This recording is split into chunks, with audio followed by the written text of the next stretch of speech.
والسلام عليكم. حلقة خطيرة جدا وهتحرق قلب زكريا بطرس جدا. انتوا عارفين مين دي يا إخوة؟ هذه كانت المذيعة والذراع الأيمن والمساعدة الكبرى لزكريا بطرس في هجومه على الإسلام، وإذ بها سبحان ربي العظيم تترك العقيدة المسيحية بل وتقول على إلههم أسوأ شخصية شافته في حياتها. نسمع الأول مين ناهد متولي الذراع الأيمن لزكريا بطرس والمذيعة المساعدة الأولى لزكريا بطرس ونرد على الموضوع ده.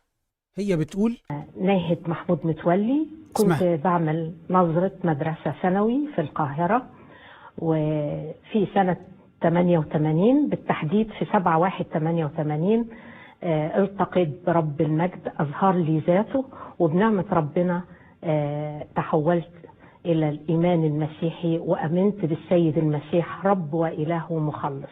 شايفين الكلام اللي كانت بتقوله مع مين؟ ده بتقوله مع زكريا بطرس. وفي الحلقة بتاعتنا اللي من كام يوم هتنفي هذا الكلام وتقول إنه دجل في دجل. ادي مع زكريا. يسعدنا ويشرفنا ان يكون معانا ابونا القمص زكريا بطرس عشان يجاوب لك على كل الاسئله. وده من ضمن لقائها مع زيكو، وللعلم انا عامل حلقات في الرد على النقط اللي هي بتتكلم فيها مع زيكو ده في القناه من زمان. نسمع كده لقاء من ضمن اللقاءات اللي كانت بتساعد زكريا بطرس في شتيمه الاسلام وهجومه على الاسلام. ابن مريم ذهب الشيطان ليطعن فطعن في الحجاب أي لم يمسه بشيء. تعالوا نشوف. طيب، السلام عليكم. معكم محمد نصيب المحاور، باحث في الكتاب المقدس للرد على المنصرين المتطاولين على الإسلام مما يعتقدهم. لكن حلقة النهاردة معانا الصدمة الكبرى لزكريا ولعقيمة زكريا ولأتباع زكريا بطرس، لأكبر مساعدة ومذيعة وذراع أيمن لزكريا بطرس ناهد متولي بعدما تركت عقيدتهم ودخلت الإسلام. الفيديو ده طويل شويتين 3 لأن عايز أعمل تعليق على إسلامها، يمكن أكبر تعليق في كل كلمة بتقولها. مش ناوي أعمل فيديو 2 دقيقة ويعدي، فاستمع الفيديو من أوله لآخره، لأن أنا ظن إنه هيبقى طويل وكل نقطة في الفيديو ده احنا هنعلق على تقريبا 41 دقيقة هنستخلص منهم حاجات صعبة قوي. من ضمن الحاجات إن الخبثاء كانوا بياخدوا اسمها بس يقعدوا يشتموا في الإسلام، وعلشان الكتاب ينشر يقوموا حاطين اسمها على الكتاب. ومن ضمن الكلام إنها بتقول إن الإله زكريا بطرس يعني أسوأ شخصية قابلتها في حياتها. طيب، 3 نقط: اشترك في القناة. أنا بتشتكي لي ناس كتير قوي من عدم وصول البث المباشر والفيديوهات إليها. اشترك في القناة، فعل الجرس عشان يوصلك كل جديد، وفي الصفحة وفعل الإشعارات عشان يوصلك كل جديد.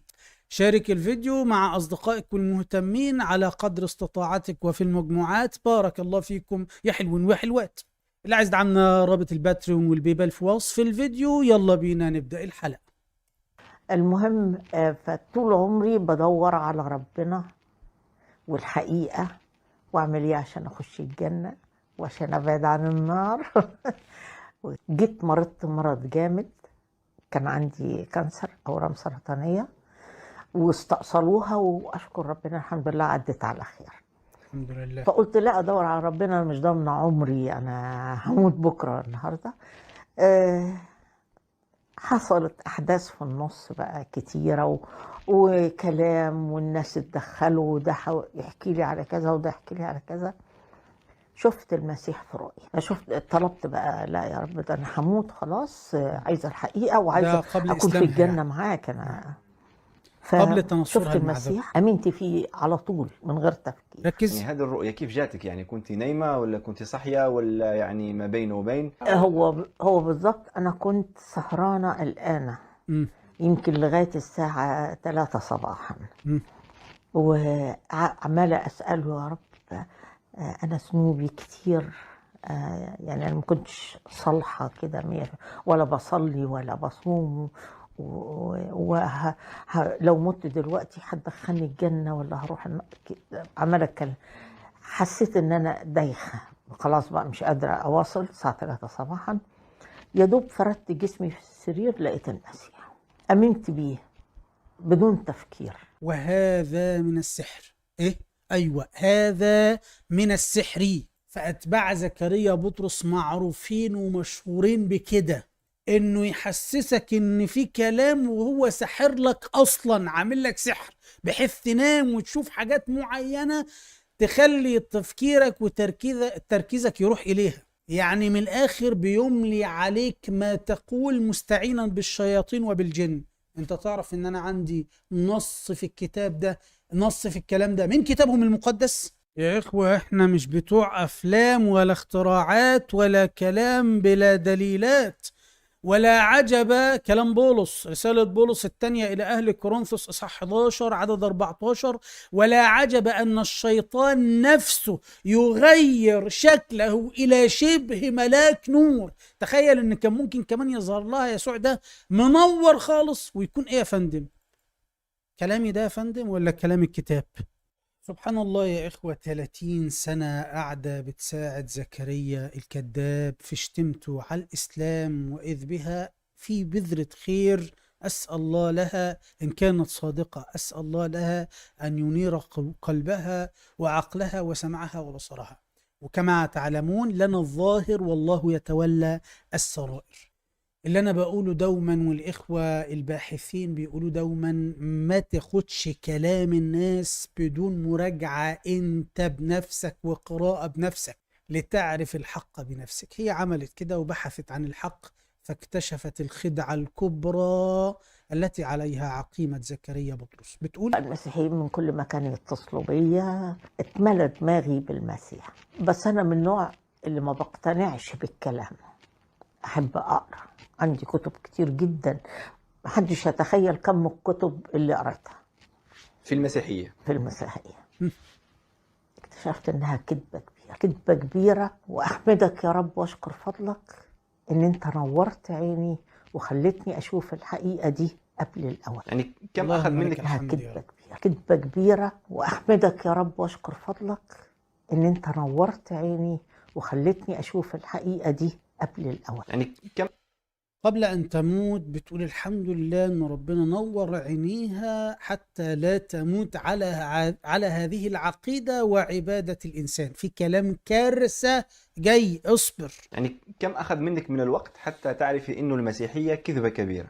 أصل أنا لما جيت هنا في البداية العالم كله دعاني، رحت أمريكا، رحت كندا، رحت النصارى فرنسا، يعني لفيت العالم كله. النصارى بيدعوها، هو المفروض يعني بقى عشان تحكي قصة اختبارها، مش بس كده وعشان تطعن في الإسلام. كتبت كتاب لقائي مع المسيح، اترجم ل7 8 لغات: عربي، ماشي. انجليزي، فرنساوي، الماني، هولندي، اسباني. كل الدول اللي هنا اجانب وعرب دعوني، فكنت مشغوله ومشدوده وبحكي اختباري وفرحانه باختباري وبحكي هنا وهنا، ركز. فما كنتش مركزه ابحث حقيقه اللي انا فيه. لما جت صحتي تعبت، قلبي والضغط وكده، وابتديت اقعد، قلت لا، ما اقدرش اقعد ساكته، لازم اقرا ولازم ابحث. ابتديت اقرا وابحث، لقيت العجب، العجب بمعنى الكلمه. المسيحية يعني عاملينه اله، على يسوع. هو مش اله ابدا. يعني هو شخص سيء. يسوع شوف بقى، انا مسؤولة عن الكلمة دي، ويا رب انت شاهد ان انا بقول الحقيقة. أسوأ شخصية مرت عليا في حياتي هو يسوع المسيح. تقصيد الأناجيل، بتاع الأناجيل. طب في نقطة هنا مهمة جدا لكل حتى من تركوا أو من دخلوا في هذه العقيدة ظنا منهم أنها الحق، سواء من رحوم النصاب أو غيره. والله لو وقفوا مع أنفسهم وقفة بعيدا عن الأموال وبعيدا عن المغريات التي توضع لهم، وركز دي شوية، الناس اللي عبروا عارفين بقول إيه، ولو تجرد حتى الأفلام الممسوكة عليه والحاجات الممسوكة عليه عشان ما يتركش المسيحية، لو تجرد وتقوى وتشجع، لأنها جنة ونار. انت لو مت على عبادة إنسان خالد مخلد في النار. يا من ممسوك عليك أفلام وممسوك عليك ذلل حتى تبقى في عقيمة زكريا بطرس، اختار الجنة، اختار الآخرة ولا تختار الدنيا، وأفصح بالحق وأظهر الحق. عارفين أنا بقول إيه؟ في زلل بتتعمل من ولاد زكريا بطرس، بيتعمل لهم أفلام جنسية وحاجات كتيرة وحاجات مستمسكات، وممكن يعملوا.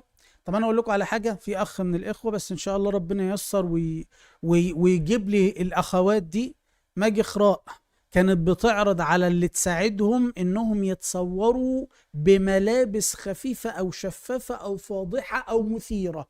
ليه؟ بعدما يعبروا، عشان لو تركوا مسيحيتها ورجعوا تاني للإسلام ولا حتى ألحدوا، تقوم مطلعة الأفلام اللي عندها والصور وتفضح الشخصية اللي كانت بتساعدها. إيه رأيكم في الكلام ده؟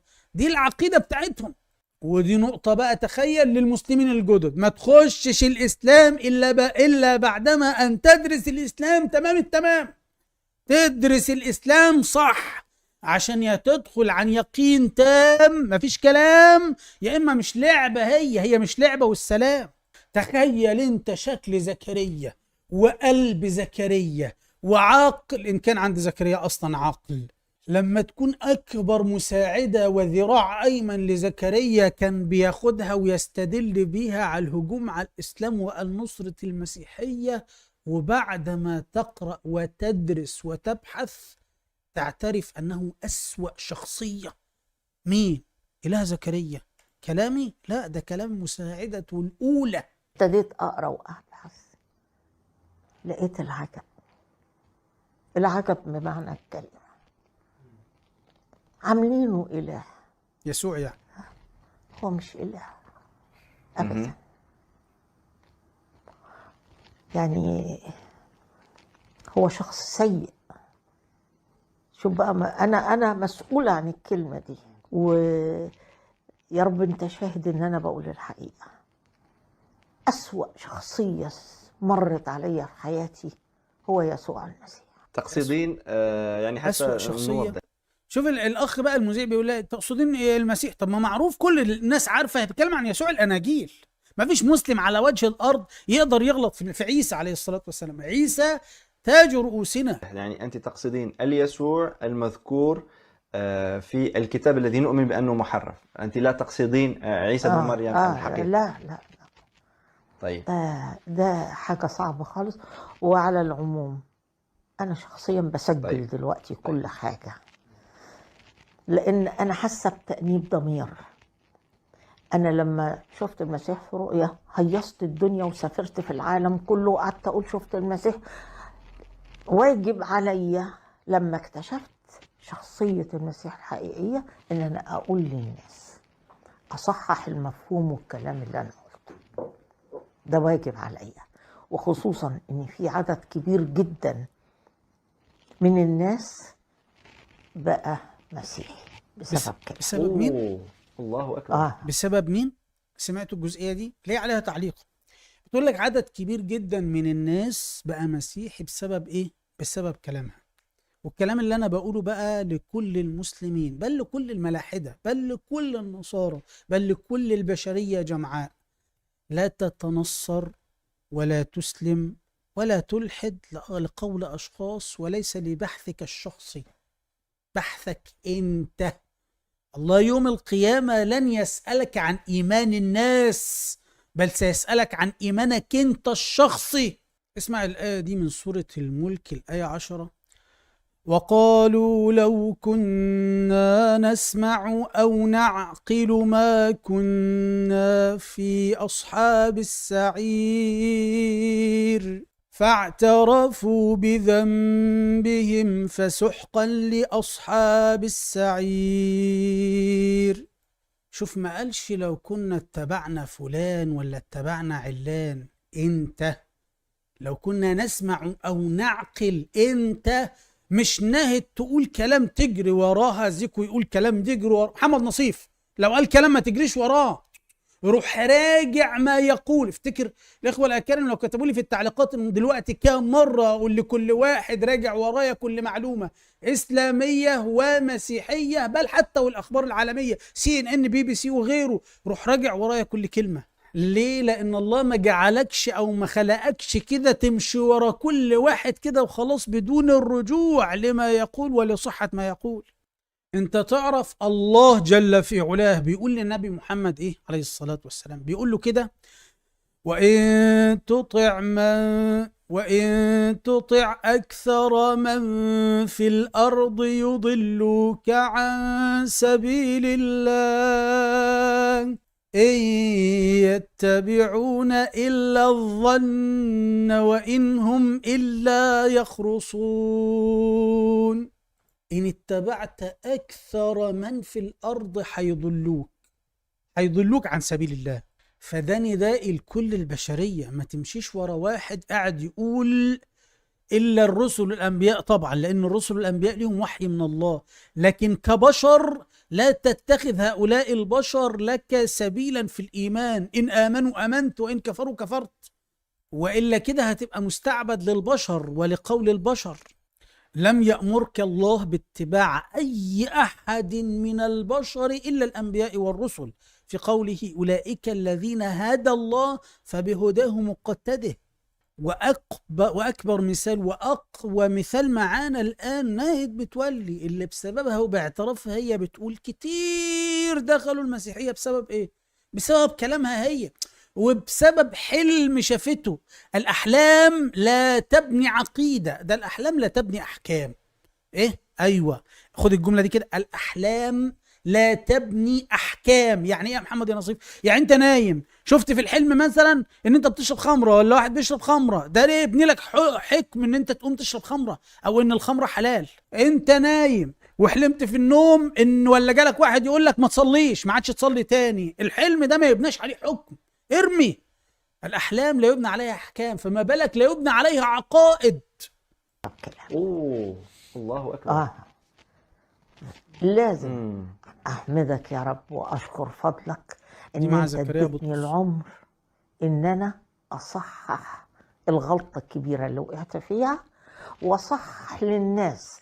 لازم الناس اللي جم للمسيحية بسبب كلامي يوصل لهم كلامي واللي أنا توصلت له.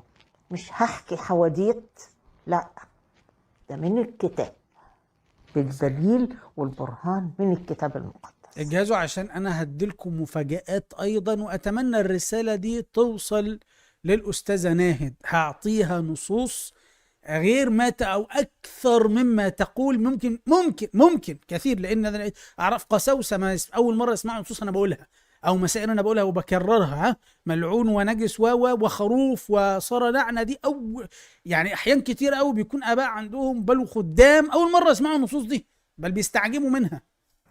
انا بدون الحاجات دي كلها وشوف ربنا الفيديو طويل، يسمح بنا. جازوا عشان الفيديو طويل زي ما قلنا. ما هي هذه الأمور السيئة عن عيسى عليه السلام والمذكورة عن يسوع الأناجيل؟ فقط بعض الأمثلة. صعبة قوي. عن يسوع الأناجيل، ما تقولش عيسى. أنا مسكت الكتاب المقدس عيسى بريء من هذا الكلام القديم، لأن أنا بحب أقرأ من الجذور مطلع. فجت قصة إبراهيم وسارة. سارة ما كانتش بتنجب، قالت لإبراهيم: خد هاجر جاريتي زوجة ليك. زوجة، كلمة زوجة دي مهمة قوي. أنجبت إسماعيل. بعد فترة سارة جابت إسحاق.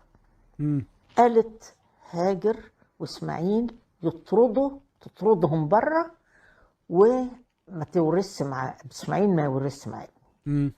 دورت في دي كويس قوي، لقيت في العهد القديم البكورية، الابن البكر يرث ضعف اخواته وتكون له السيادة في القبيلة كلها او في المجتمع اللي فيه. عشان كده سارة قالت لا، يمشي من هنا. اللي فعلا وقفني وخلاني اتشدت من الكتاب ده، الاقي الاله يقول لابراهيم، يقول النص بيقول: فقبح ذلك في عيني ابراهيم من اجل ابنه البكر وهاجر. الاله يرد عليه يقول له: لا يقبح في عينيك من اجل الغلام، مش ابنك كانه ابن سفاه، من اجل الغلام والجاريه. مش جاريه، اطرده. وبعدين يقول له كل ما تقوله سارة افعله. ازاي يا رب؟ ده ايه يعني؟ احنا بنسمع للأنبياء مم. وهم اللي يأمرونا ونعمل، لكن تقول لإبراهيم اللي هو أبو الأنبياء واللي جه من صلبه كل الأنبياء، اللي تقوله سارة مشيه.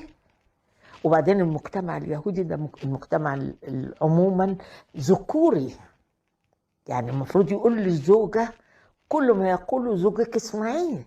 مم. وبعدين ده زوج ونبي يعني، ونبي عظيم، مش أي نبي، ده إبراهيم أبو الكل. مم. يقول له كل اللي تقوله سارة مشيه ويطرد إسماعيل وهاجر. دي وجعت قلبي، ليه؟ دي حقيقي وجعت قلبي. إزاي؟ قعدت أبحث بقى وأدور، بصيت لقيت يعقوب اللي هو ابن إسحاق خلف 12 اللي هم أسباط بني إسرائيل، منهم 4 أولاد جواري.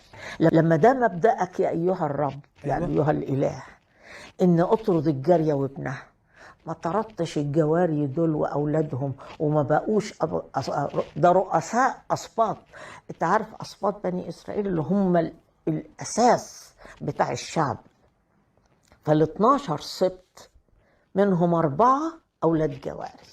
يبقى هنا الإله ظلم إسماعيل وظلم هاجر. طبعا الكلام ده صحيح، بس ايه رأيكم يا ريت الإخوة ترسل الرسالة دي للأستاذة ناهد وتقول لها ده في نصوص أصعب من كده في إنه ظلم. إيه؟ على سبيل المثال كيف يحمل البشرية عقوبة لم يرتكبوها؟ أليس ظالم لما يحملنا خطية آدم؟ أليس هذا إله ظالم؟ لما يلعن بسبب آدم أليس ده ظالم؟ دي واحد. 2، أليس ظالم إنه يحمل الخطية والصلب والضرب والإهانة والقتل لابنه؟ أليس إله ظالم؟ عبدك أخطأ تقوم رايح قتل ابنك، أليس هذا إله ظالم؟ ده الظلم. لا أنا أجيب لك نصوص بالظلم أقوى للأستاذة ناهد، لأن النص ده بعيد شوية. عايز الظلم الصراح، أنت لو غلطت وعملت معاصي واغتصبت مرات جارك، ينفع الإله يقوم محول الخطية دي فيخلي ويقدم نسوانك للأجانب يمارسوا فيهم الفاحشة والاغتصاب أمام الناس، ويتصور ممارسة الجنس عملي أمام الناس؟ أليس هذا إله ظالم؟ فين الدليل؟ سفر صموئيل الثاني إصحاح 12 من أول العدد 8: وأعطيتك بيت سيدك ونساء سيدك في حضنك، وأعطيك بيت إسرائيل ويهوذا وإن كان ذلك قليلا، لماذا احتقرت كلام الرب؟ ده الرب بيكلم داود. قد قتلت، ده طبعا هذا كلام كذب لا نؤمن به احنا في الإسلام، بس ده بحسب عقيدته. قد قتلت أوريا الحثي بالسيف وأخذت امرأته وإياه قتلت بسيف، والآن الرب بيقول لداود والآن لا يفارق السيف بيتك إلى الأبد لأنك احتقرتني وأخذت امرأة أوريا الحثي. هكذا قال الرب ها أنا ذا أقيم عليك الشر من بيتك وآخذ نساءك أمام عينك وأعطيهن لقريبك فيضطجع مع نسائك في عين هذه الشمس.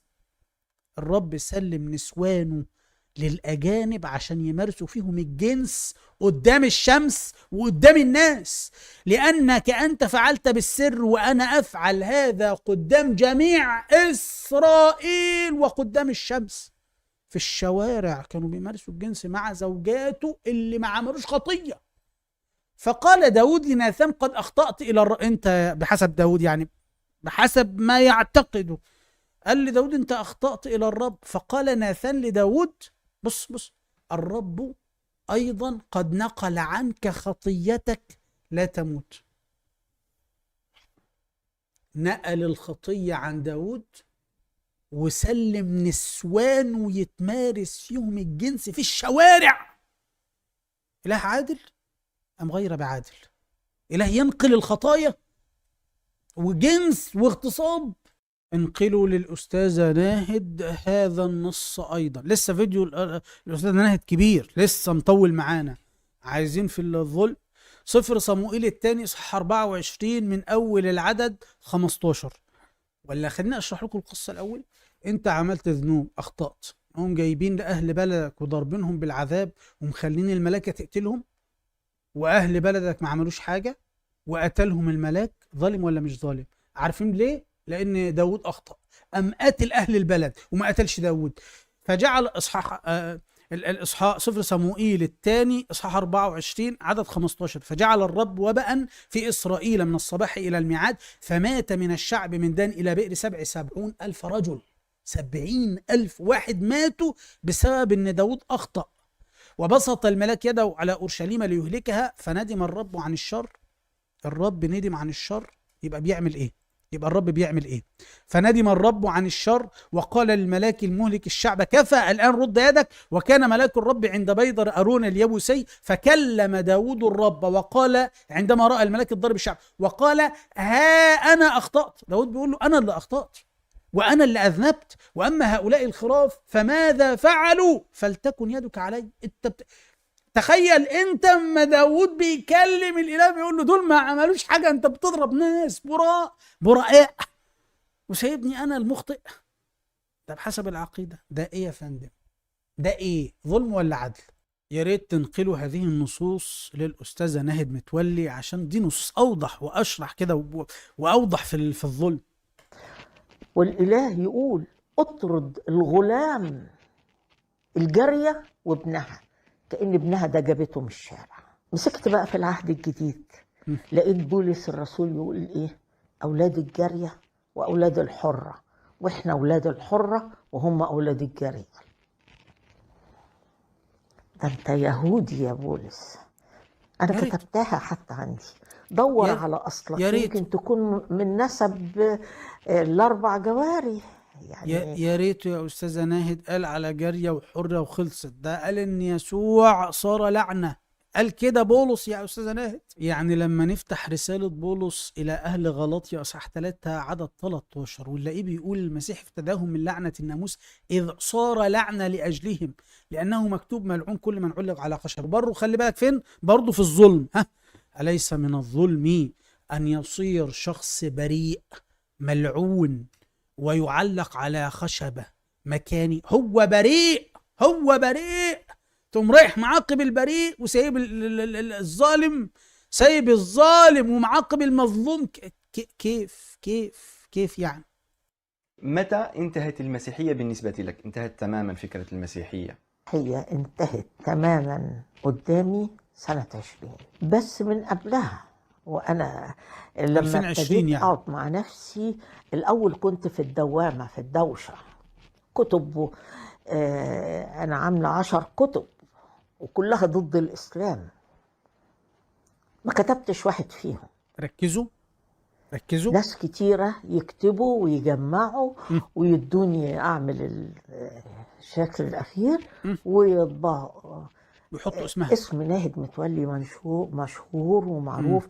أنا كتابي الفرنساوي في فرنسا اتباع منه 50,000 نسخة. يعني أنت لم تكتبيه؟ لا، ده الوحيد اللي أنا كاتباه من أوله لآخره. كتب ضد الإسلام، اللي هو لقائي مع المسيح وقضية امرأة مصرية، دول أنا اللي كاتباها، لكن التانيين اللي ضد الإسلام مش أنا. كانوا المسيحيين يكتبوا حاجات أيوة ويقولوا لي هنحط اسمك عشان وانا بقى في الدوامة بتاعتي وعمال اسافر هنا وهنا والناس تستقبلني وفرحانة بالهلمة اللي انا فيها. ولذلك انا اقول المفروض يخلوا النص بيقول مش كونوا حكماء كالحيات، كونوا خبثاء كالحيات. بيطلع ولاد ديك المحبة اللي تلاقيهم جارك ويقول لك احنا بنحب المسلمين ومش عارف مين، وكلام فارغ. احنا المسلمين كعبنا اشرف من هذا الكلام. ما تلاقيش مسلم على وجه الارض يألف كتاب مثلا يشتم فيه المسيحية ويجيب اسم مسيحي ولا اسم مسيحي دخل الاسلام ويحط اسمه على الكتاب عشان يتنشر وعشان الكاتب ما يتعرفش. يكون جارك ويقعد يقول المحبة واللحمة الوطنية ويروح بره ويكتب كتاب يشتم فيه الإسلام ويشتم فيه الرسول ويروح يقول لناهد دي هاتي اسمك أحطه على الكتاب، وفعلا ياخد اسمها ويحطه على الكتاب. ويكون مين؟ ويكون جرجس ولا بطرس الموجود. حسبي الله نعم الوكيل. خبثاء. المفروض النص كونوا خبثاء كالحيات. احنا ما عندناش الكلام ده، احنا اطهر واشرف من ذلك. انا كمحمد نصيف او كمسلم ما اعملش الحركة دي لو رحت امريكا ولا فرنسا ولا هولندا ولا السعودية ولا الكويت انا كما انا لا اغير مبدئي ولا اغير جلدي حتى اهاجم ولا حتى انصر ديني بالكذب. سمعت باعتراف الذراع الايمن لزكريا بقلظ، كان المنصرين الفشلة وولاد ديك المحبة المخرومة المزيفة بيعملوا ايه؟ يسبوا رسولنا وياخدوا اسمها قال يحطوه. عشان ايه؟ عشان ما يتفضحوش في وسط الشرق الاوسط.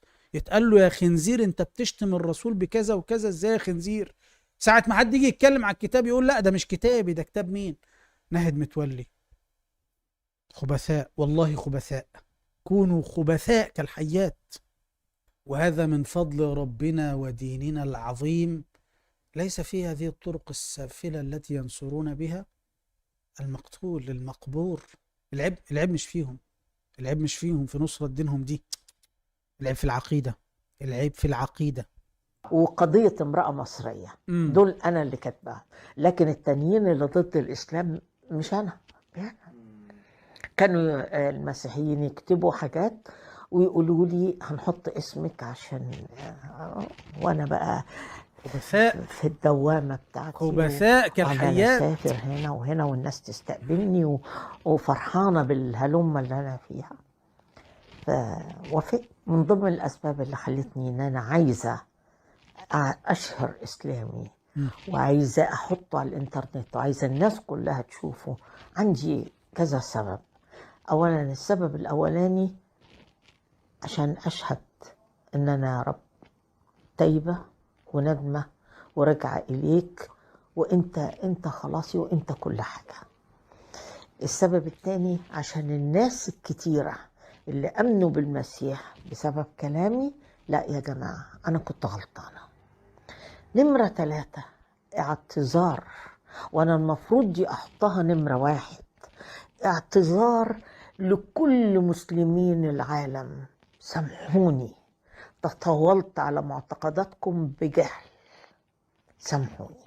اعتذار لكل المسلمين في كل العالم، سامحوني أنا غلط. طيب الكتب التي طبعت ونشرت باسمك وأنت لم تؤلفيها، يعني ما كان فحواها، ما كان مضمونها؟ يعني الأولاني الرحلة للكعبة، الكتاب الثاني كان القتل في الإسلام، فلان قتل فلان وفلان قتل. ده أنا لقيت في الكتاب المقدس داوود ولا مش فاكرة مين درسهم بالنوارج.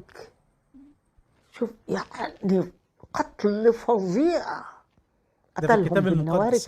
درسهم زي ما بيدرسوا القمح وتطلع الحبة، درسهم.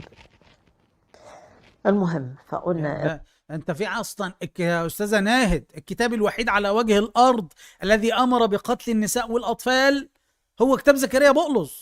من امر الرب سفر حزقيال 9 عدد 6، الشيخ والشاب والعذراء والطفل والنساء ايه؟ العذراء والطفل والنساء اقتلوا للهلاك، اقتلوا يا استاذه ناهد الكتاب الوحيد اللي امر حتى بالبقر والغنم والجمال والمعيز برضه يتقتلوا كان الكتاب المقدس سفر يشوع، وبرضه بامر الرب سفر يشوع 6 عدد 21، وحرموا يعني بالسيف، حرموا كل ما في المدينه من رجل وامراه من طفل وشيخ حتى البقر والغنم والحميره بحد، حتى البقر والغنم والحمير بحد السيف. يعني اقول لك ايه؟ طب انا هقول لك، هنجيب من الاخر خالص، من الاخر خالص. الكتاب الوحيد اللي قال باللفظ بالاباده الشامله، الاباده من الاخر، الاباده يعني مش هيخلي فيهم صريخ ابن يومين، كله هيخلص عليه. طبعا انا جبت موضوع الاباده عشان نخلص بقى، لسه هنتكلم في طفل وبقر وغنم وجمال وصغير وكبير ومرة. عايزين نجيب من الاخر. يشوع 11:20 لأنه كان من قبل الرب، الرب الرب الرب الرب هو الذي فعل، هو الذي أمر.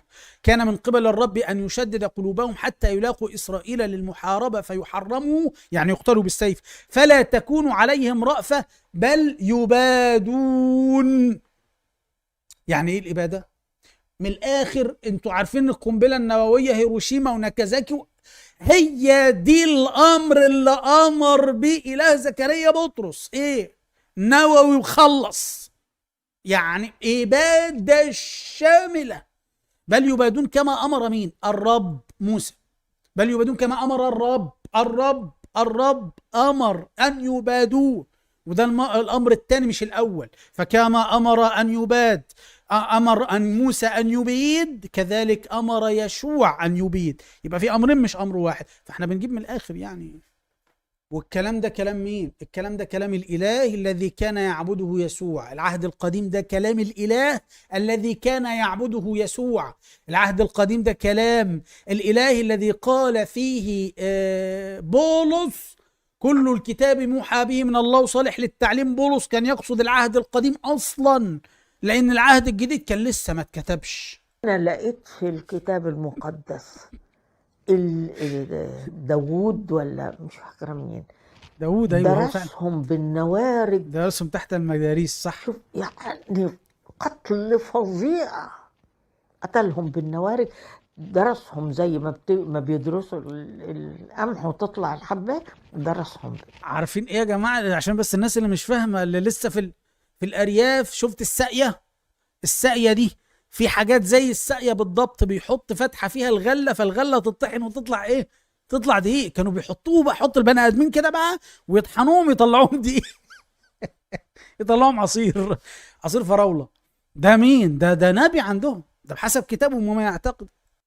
هل كانوا بيدفعوا لهم فلوس المنصرين؟ ده انا عايز اقول ان في دول كامله بتدفع للنشاطات التنصيريه. ده في دول كامله بيبقى من الضرائب اللي بتسحبها الدوله على الشعب بتضخها للكنيسه وبتضخها للمنصرين وعشان ينصروا المسلمين. هل كانت بتدفع عليها فلوس بقى على الكذب اللي كانت بتنشره على الاسلام وهي بتعترف انه كذب بتنشره على الاسلام؟ هناك مقابل مالي من أجل تلك الأنشطة التي تقومين بها؟ طبعا مم. طبعا طبعا. طبعا. انا هكذب واقول لك ان انا كان بلاش، لا، كان في طبعا، وكان في ناس متخصصة عشان تطبع وما كمان. يلاقوا اسم ناهد يطبعوه بسرعة. طبعا شفتوا؟ مقابل مادي مش عايزهم نقش يعني. شفتوا سؤال فقط بين قوسين يعني. شفتوا العقيدة تنشر بالمال. سابقا كانت بتنشر. قسطنطين كان بيخلص على الكل. بإذن الله هنشر لكم حلقة خاصة عن ماذا كان يفعل الإمبراطوريات الأولى في نشر المسيحية.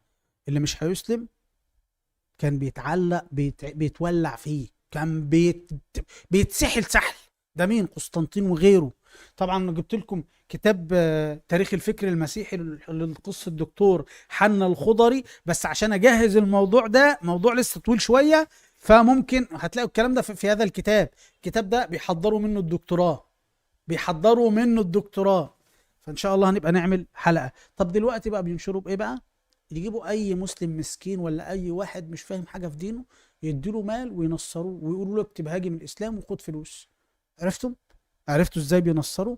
باعتراف مين يا فندم؟ باعتراف الذراع الايمن واكبر مساعده لزكريا بطرس اهو. بعد ما رجعت الاسلام اعترفت بكل حاجه. مش هقول مساكين يا مسلمين، انا هقول اقوياء يا مسلمين وواضحين يا مسلمين، كالبياض الناصع يا مسلمين، كاللبن الصافي يا مسلمين. لا محتاجين تجيبوا حد للإسلام وتديله فلوس عشان يشتم المسيحية، ولا محتاجين تجيبوا حد للإسلام عشان يألف كتب وتديله فلوس وتطبعوا اسم أي حد عشان تديله فلوس عشان تنصروا الإسلام. اللهم لك الحمد، اللهم لك الحمد. تركنا على المحجة البيضاء عليه الصلاة والثناء والمدح دائما نبينا محمد عليه الصلاة والسلام. الكل مطلوب منه ان هو يقرأ بتدبر ويبحث لدينه ودنياه واخراه. اسمع بعد ما ركزت عشان تقرأ وتفهم العقيدة اللي هي فيها. بعد ما خلصت 2011 وخلصت مع القنوات الفضائية، ابتديت أركز بقى في الكتاب. قراءة متمعنة بهدوء بعمق عشان أعرف بالظبط أنا واقفة على أرض شكلها إيه. اكتشفت الحاجات دي، حاجات ما ينسكتش عليها. وبعدين نظرتي غير، يعني أنا الأول كنت أقرأ في كتاب يا حلاوة جميلة، قبل ما تعرف اللي فيها في الاول بس كده يا حلولي قبل ما تعرف اللي فيها. دلوقتي لا. ليه؟ يعني أنا قعدت قدام قصة سارة وإبراهيم ساعات طويلة. ليه عمل كده؟ عشان سارة جميلة، هو ملهاش حل إلا كده. طيب وهنا سؤال، ماذا يقولون لهم كمسيحي كنصارى؟ يعني كان بيقولوا لهم ايه على القرآن وكده، وليه ما يقراش الواحد منهم القرآن بنفسه بدون ما يسلم عقله لزكريا بطرس وغيره؟ نسمع الرد من الأستاذة ناهد. بما إني عشت في وسطهم فترة طويلة ودخلت الكنائس، المسيحيين عاملين كده، هو كده وهو ده، ومفيش تناقش. ابعدوا عنهم ولا تقروا لحسن يعني جامدين قوي دي. انت بتطلب المستحيل، الا بقى اللي يشغل عقله ويستخدم نعمة العقل ويقول يا رب وريني. شفتوا؟ مش ده اللي انا بقوله لكم؟ شغل عقلك انت، ادرس لنفسك انت. لكن احنا نعمل اللي علينا. انا بقول عن نفسي، انا اعمل اللي عليا. انا اوريهم اللي انا توصلته واللي انا عشته واللي شفته مع المسيح في الفترة دي. في حاجات تانية كتيرة مش هقدر اتكلم عليها دلوقتي. اللي شافته مع يسوع ايه؟ في حاجات تانية كتيرة قوي صعبة قوي، وهي اللي يعني دمر حياتي. طيب أنت قرأت مين؟ إله زكريا بطرس، الذراع الأيمن لزكريا بطرس والمذيعة الأولى ومساعدة زكريا بطرس. بتقول إله عمل فيها إيه؟ مش هقدر أتكلم عليها. ليه؟ في حاجات تانية كتيرة قوي. عمل فيك إيه إله زكريا بطرس؟ صعبة قوي، وهي اللي يعني دمر حياتي. طيب سمعتم عمل فيها إيه؟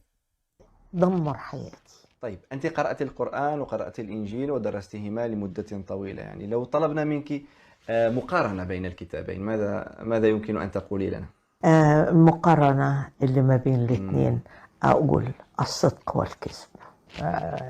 نجيب باختصار شديد وفي الصميم الكذب والصدق. الكتاب المقدس كذب ومن تأليف التلاميذ.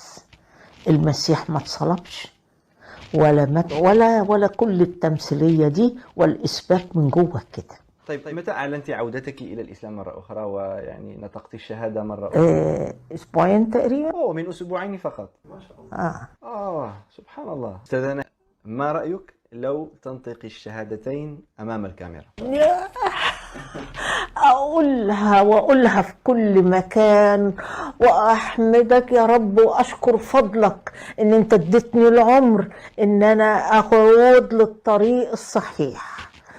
أشهد أن لا إله إلا الله، وأشهد أن سيدنا محمد عبده ورسوله، خاتم الأنبياء والمرسلين، أشرف الخلق أجمعين، والصلاة والسلام على سيدنا محمد. آمين.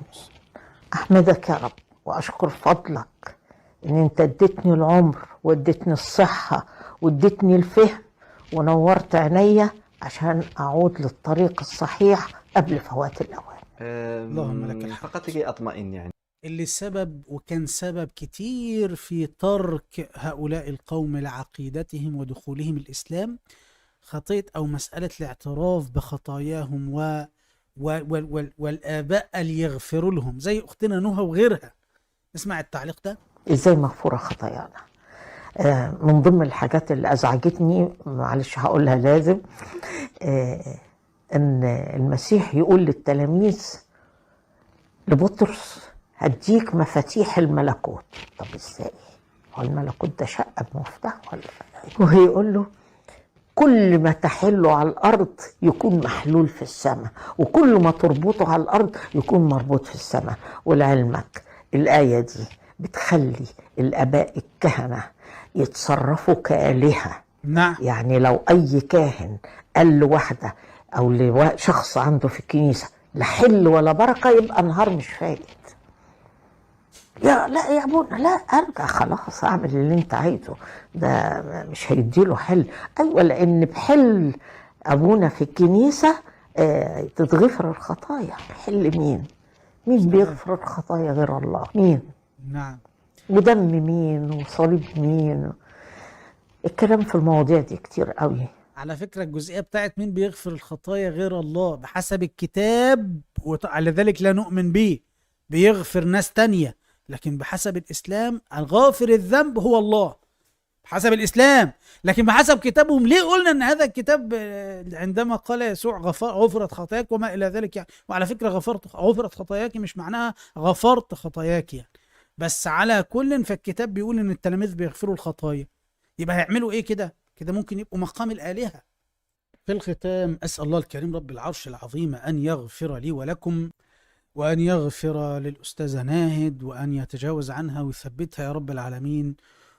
ورسالة أيضا لها، كما كنت مذياعا وما إلى ذلك من الهجوم على الإسلام وبوق من أبواق الكفار في الشتيمة الإسلام وهجوم الإسلام، لا يصح إلا أن تكون الآن بوقا عليهم، لا يصح إلا أن تكون الآن مذياعا عليهم. وكل ما اكتشفت من أخطاء في كتابهم وفي عقيدتهم أن تخرجي وتردي كل الافتراءات التي طرحتيها. فمن شروط التوبة إرجاع الحقوق إلى أهلها. فأنت الآن هاجمت الإسلام، بما هاجمت به الإسلام لابد أن تردي وتدافعي وتكذبي ما قلت، بل وتردي مما يعتقدوهم. في الختام لا تنسونا من صالح دعائكم، غفر الله لنا ولكم. يا ريت مشاركة الفيديو في المجموعات وللمهتمين والمهتمات، واللي عايز يوصله كل جديد يشاهد ما في الفيديو القادم ويفعل ما فيه، وجزاكم الله خير. السلام عليكم. إذا أعجبك الفيديو يا ريت مشاركة الفيديو على الفيسبوك ومجموعات الفيسبوك. طب لو أنت شايفه على اليوتيوب بيشاركوا على منتداك على اليوتيوب وقنوات اليوتيوب. الناس اللي بتشتكي لي من عدم وصول البث المباشر ليهم والفيديوهات أول بأول في اليوتيوب والفيسبوك، لازم يعمل اللي جاي ده ضروري جدا. تعمل في اليوتيوب اشتراك، بعد كده تفعيل الجرس للكل، وكذلك في التليفونات نفس النظام. شاهد الفيديوهات كلها من هنا والبث المباشر من هنا. طيب الفيسبوك لازم تعمل ده برضه في الفيسبوك، تعمل اعجبني وبعد كده تعمل اعجبني مرة تانية، بيطلع لك القائمة دي خليها المفضلة، وبعد كده المحتوى خليه قياسي، الفيديو كل الاشعارات، فيديو بث مباشر كل الاشعارات، بعد كده تحديث كده الغالبية العظمى من الفيديوهات فيسبوك ويوتيوب هيوصلك اشعارات جديدة بيها. طيب الناس اللي كلموني على دعم اعلانات ومحتوى القناة والصفحة، ادي بيبال من هنا والباتريون من هنا، وفي الفيسبوك نفس النظام، وهتلاقي في اليوتيوب والفيسبوك في التعليقات لمن اراد دعم القناة. السلام عليكم. جاهزين للقصف التقيل، للقصف الشديد؟ قناة الحياة التنصيرية المهاجمة للإسلام، عليها أحد المذيعات اللي المفروض مسيحية وبتدعو الناس للمسيحية، بتهاجم الإسلام وتقول في برنامج سلام المسيح مشاهدي قناة الحياة، أهلا بيكم في حلقة جديدة من برنامجكم المرأة المسلمة. أي النهاردة أنا سعيدة جدا يكون معايا أستاذي وضيفنا العزيز القس عادل ملك. أهلا بحضرتك. أهلا بيك يا عمي. أول شيء قناة تنصيرية المفروض إنها بتدعو الناس للمسيحية، عاملة عليها برنامج اسمه المرأة المسلمة، مع إن المفروض تعمل المرأة المرشومة. اصبروا لحلقة النهاردة فيها تكات حلوة. النقطة الثانية، قناة تنصيرية عاملة حلقة اسمها المرأة المسلمة أو سلسلة اسمها المرأة المسلمة، ومستضيفة قصة أهطل. أنت هادية اللي اسمك القص يالا، أنت يالا قص يالا اللي معاها، لو أنت راجل أنت أو الرب الذي تقبر راجل، تعالى مناظرة بث مباشر، مش طالعين تردحوا على قناتكم التنصيرية كذبا وزورا على الإسلام. اللي بعده اصبر، التقيل جاي ورا. أنا سعيدة جدا أهلا يا سعيدة. يكون معايا أستاذي و انطقي يخرب بيتك، انت شربانة لما خرمانة لما خلصانة خالص. ضيفنا العزيز القس عادل ملك. أهلا بحضرتك. أهلا بيك يا عمي. في المجتمعات الإسلامية ايوه. احنا دايما يعلمونا كانوا عن أخلاق الإسلام. مالها يعني؟ لو ابتديت بالكلام عن أخلاق الإسلام مش أيوة. هخلص، لأنها ايوه أخلاق ايوه تغير شخص الإنسان ايوه ومجتمعه ايوه. ليس إلى الأفضل. أما اللي هقولها إيه؟ بمنتهى البساطة. بتقول لك اخلاق الاسلام لا تغير الشخص ومجتمعه، ها؟ ليس الى الافضل. ايه رايكم؟ انا مش هزيد واعيد واتكلم كتير، انا هقول بمنتهى البساطه تعا نعمل مقارنه سريعه بين اخلاق الاسلام او مجتمع الاسلام وبين المجتمعات والدول المسيحيه عشان ننجز كدول كامله، مش كاشخاص كمان، مش كافراد. نسبة التحرش في وسط المسلمين وفي وسط البلدان العربية كام؟ أنا هقول لك أنت كمشاهد ليا، أنت بنفسك يا اللي عايش في الشرق الأوسط وأنت ماشي في الشارع، كم مرة تعرضت امرأة لأن مسلم ولا عربي مثلا مسك إيديها ولا مسك حط إيده عليها؟ كم مرة؟ كم مرة شفت بعينك حالة تحرش؟ كم مرة؟ طب كم مرة شفت بعينك حالة اعتداء وحالة ممارسة جنس في الشوارع؟ كم مرة؟ إنهم المنصرين عبيد الجنس والدعارة الذين يسبون الإسلام، معتقداتهم كلها مبنية على الجنس، وجايين يتكلموا على الإسلام والمسلمين اللي أطهر منكم ومن شرفكم. لا، أنا هتكلم الآن بالأخبار. نخش على الأخبار. المصري اليوم، ما تقلقش انا هجيب لك اخبار تانية. انا في عندي لسه البي بي سي، وفي عندي لسه اورو نيوز، وفي عندي اليوم السابع، وفي عندي CNN، وفي عندي اغتصاب الراهبات. ده الراهبات ما ترحموش منكم ومن ابائكم. اكثر 10 دول تتعرض فيها النساء للاغتصابات دولة افريقية واحدة، ولله الحمد والمنة، مش مسلمين، يعني مش الغالبية فيهم الاسلام، تشهد اعتداء كل 90 دقيقة. فين الدول اللي فيها اغتصابات وتحرش جنسي بالنساء؟ فين يا فندم؟ ننزل كده نلاقي أول شيء، أول دولة معانا الدنمارك وفنلندا. عارف الدنمارك وفنلندا على علمها الصليب. زيمبابوي، ودي مش بلد إسلامية. استراليا على علمها الصليب. نيوزيلندا، الهند، انجلترا على علمها الصليب. بص انجلترا بقول لك ايه، يتعرض حوالي 86,000 حالة اغتصاب في انجلترا، 73 للإناث و12 للذكور. ده حتى الذكور ما ترحموش.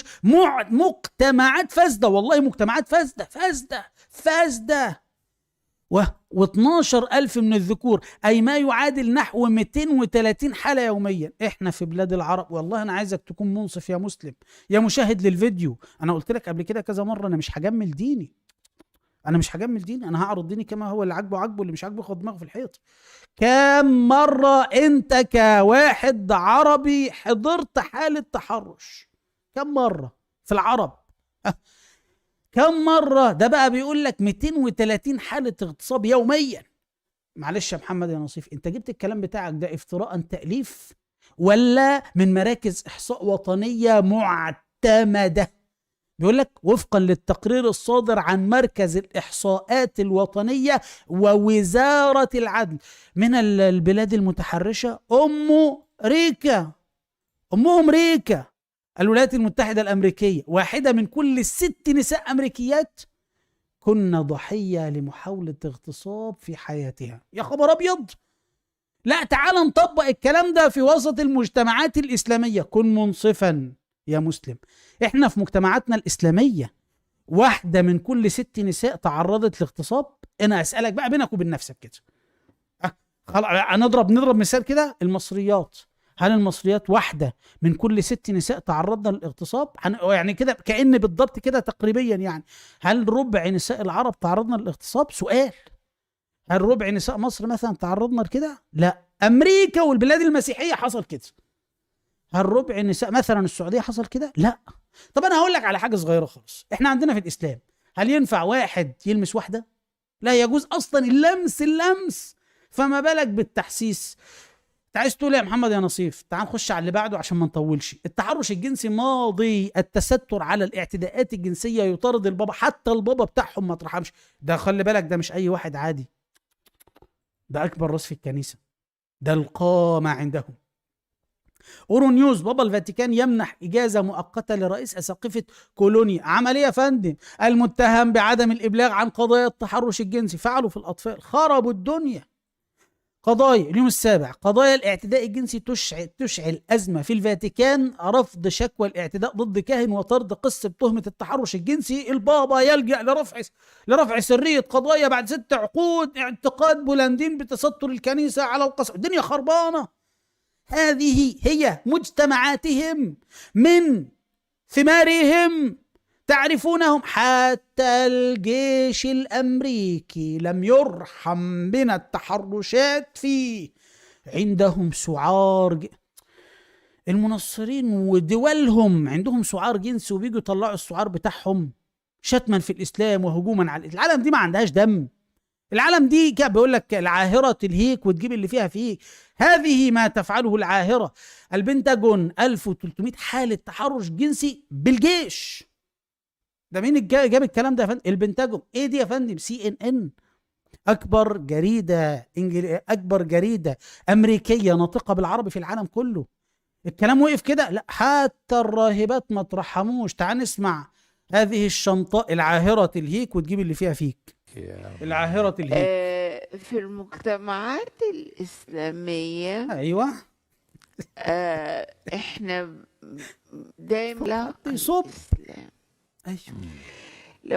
لو ابتديت بالكلام عن أخلاق الإسلام مش أيوة. هخلص. طب وانت مال امك باخلاق؟ انتوا على قناه تنصيريه، انتوا مال امك ومال امكم كلكم بالاسلام. حريقكم الاسلام بس. تحملوا ما يجرى لكم من آلام يا ابناء المغتصبات. ايه ده؟ أخلاق ايوه. تغير. لو ابتديت بالكلام عن أخلاق الإسلام مش هخلص، لأنها أخلاق. نعم، إنها المخدرات.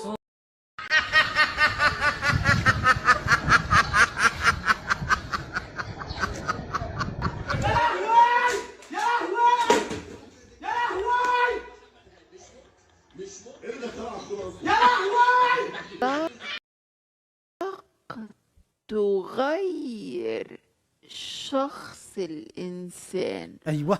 ومجتمعه. ايوه. ليس إلى الأفضل. يعني هل المجتمعات الإسلامية وهل أخلاق الإسلام غيرت الإنسان ليس إلى الأفضل، غيرته للأسوأ يعني؟ طب إيه رأيك إن في الإسلام ولله الحمد والمنة، والله وبالله وتالله من أخلاقنا مفيش اغتصاب الراهبات. إيه اغتصاب الراهبات. أيوة، أي أن أماني سوكا وأبوها اللي قاعد قدامها أولاد مغتصبات، مش أولاد زواني. لا لا لا لا لا. يعني أماني والقص الأهطل اللي قدامها اللي هيطها ده كمان اللي طالع يتكلم لي في الإسلام. تعالى هادي يا قصة اللي جنبها لو راجل، تعالى مناظرة بث مباشر. طلعوا أولاد مغتصبات. فين الدليل يا محمد؟ بالدليل والبرهان من أقوى من أعلى المصادر العالمية. روسيا اليوم جريدة روسية ناطقة بالعربي، أكبر جريدة ناطقة بالعربي في العالم في روسيا، خاضعة لسيطرة روسيا المسيحية الأرثوذكسية، بتقول لك بابا الفاتيكان يكشف عن تعرض راهبات للاغتصاب على أيدي كهنة وأساقفة. معلش، دي مش أخلاق المسلمين. ما اغتصبوش راهبات الحمد لله. الإسلام ولا المسلمين جعلت ليهم إن مجتمعاتهم الحمد لله ما اغتصبوش راهبات. اللهم لك الحمد. CNN اعتقال أسقف هندي بتهمة اغتصاب راهبة. عمل فيها 13 مرة على سهوة. بص، على سهوة. يعني هي المرة الأولى كان بيقول لها تقريبا أنا بديكي بركة، المرة الثانية كان بيلعب معاها استغماي، الثالثة عريس وعروسة، الرابعة عسكر وحرامي. فهي ما فاقتش أم زكريا بقلص وأم أماني سوكا وأم اللهطل اللي قاعد معاها ده، ما فاقتش غير بعد 13 مرة. قالت له إيه ده؟ إيه ده؟ وقامت عارفة عليه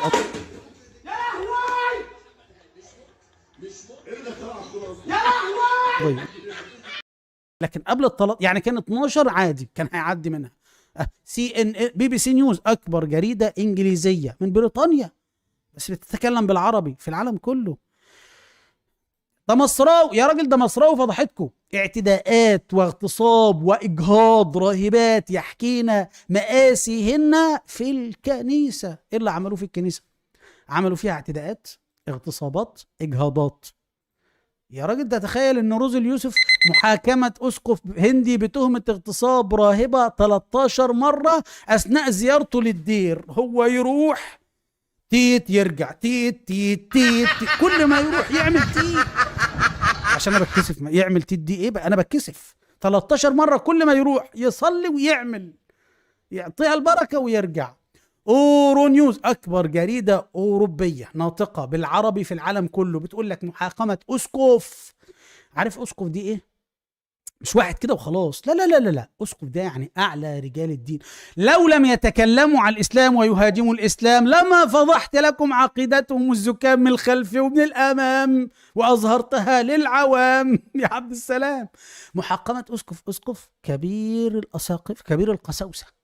محاكمة أسقف كاثوليكي بتهمة اغتصاب راهبة في الهند 13 مرة، وكل ما يروح يصلي هو بيصلي. وطبعا الراجل عايز يعني الأهرام، جريدة الأهرام يا مؤمن، اغتصاب راهبة مسنة في مدرسة للراهبات بالهند. حتى المرأة الكركوبة ما رحموهاش. المرأة الكركوبة آباء زكريا بطرس عندهم اديله اديله.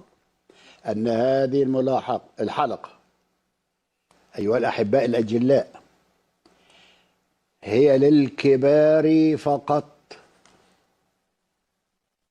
مش بس الكبار، لا، وللرجال فقط. فأرجو ونشكر ربنا إن هم كانوا أمناء أو إن هم يكفوا منع CNN راهبة يفضح الدنيا. بس اللي يقرأ واللي يشوف حتى لا تتلوث أفكارهم بهذه القباحات. كما تعرضت للاغتصاب تروي مأساتها وتوجه نداء للبابا. لا يعني خلاص، يعني انت فاكره كده ان هو هيجيب لك حقك؟ لا، ده يسلمك لزكريا بطرس. ايه ده تاني؟ BBC نيوز طبعا على طول في السريعه في المصادر. اكتب لي المنشطات دي على جوجل وخش اقرا بنفسك. BBC نيوز يقول لك الفاتيكان يهون من تقرير عن اغتصاب امهات زكريا بطرس، امهات ماجي اماني سوكا، امهات ماجي خراء.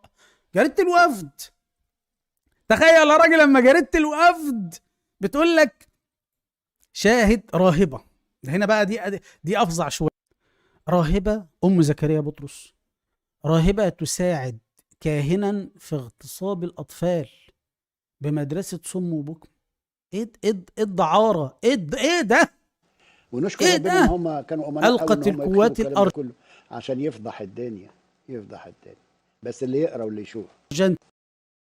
أرجنتينية القبض على راهبة يابانية لمساعدتها كاهن في الاعتداء الجنسي على عشرات الأطفال في مدرسة دينية للصم والبكم. إيه ده؟ إيه الفجر ده؟ وبعد كده تطلع هذه الفاشلة الفاجرة اللي بتهاجم الإسلام تقول لك الإسلام ما بيطلعش مجتمعات سليمة. ده انتم بيقولوا انتم عبيد الدعارة، انتم تعيشون في الدعارة وفي القذارة، ومع ذلك جايين تهاجموا الإسلام يا مجموعة حقارة من المغفلين والمغيبين. سبحان ربي العظيم. احمد ربك على نعمة الإسلام يا مسلم. والله انت تعرف لولا حقدهم على الإسلام ما كانوش عملوا قنوات كاملة وصفحات كاملة لمهاجمة الإسلام.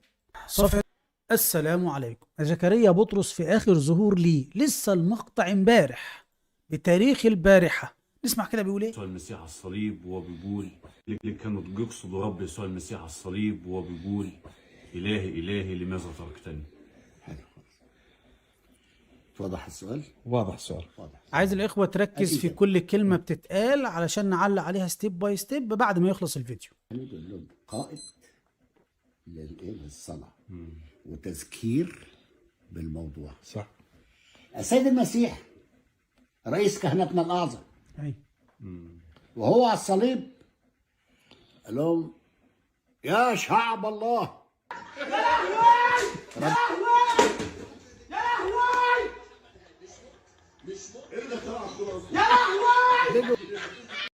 معايا مزمور الرب. إلهي لماذا تركتني. تركتني، يخرب بيتك يا زكريا أهطل، لماذا تركتني؟ كان بيقول برضه الرب بتاعك هو متعلق على الصليب، لماذا تركتني؟ متعلق على الصليب ده الرب، لماذا تركتني يالا؟ رئيس كهنتنا الأعظم شوف شكله، استغفر الله وهو على العظيم. الصليب شوف شكله آخر حاجة بقى عامل ازاي؟ لهم يا شعب صلى الله العافية. صلى الله رددوا العافية. معايا مزمور إلهي لماذا تركتني. تركتني. ايوه مزمور 22. كانت بتحبه وتركته. ليه؟ هم يقولوا لأن هم بيرددوه صح. ومش فاهمينه. صح. لكن المزمور ده بيتكلم عن الصلب. ثقبوا يدي ورجلي. الرب. داود ما اتصلبش ولا ثقبوا يديه ولا رجليه. واخترعوا على ثيابه. أحصوا كل عظامي الرب بتاع زيكو اقتسموا مخروق ثيابي. ثقب يديه ورجليه. وعلى ردائي أرقوا قرعة. الله الله الله الله الله، ده المسيح. يعني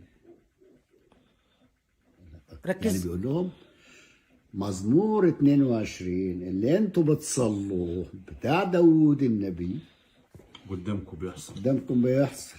يا. فرددوا معايا صح. إلهي لماذا. طبعا الأغبياء يقول لك ده بيقول لربنا فرقتين ليه.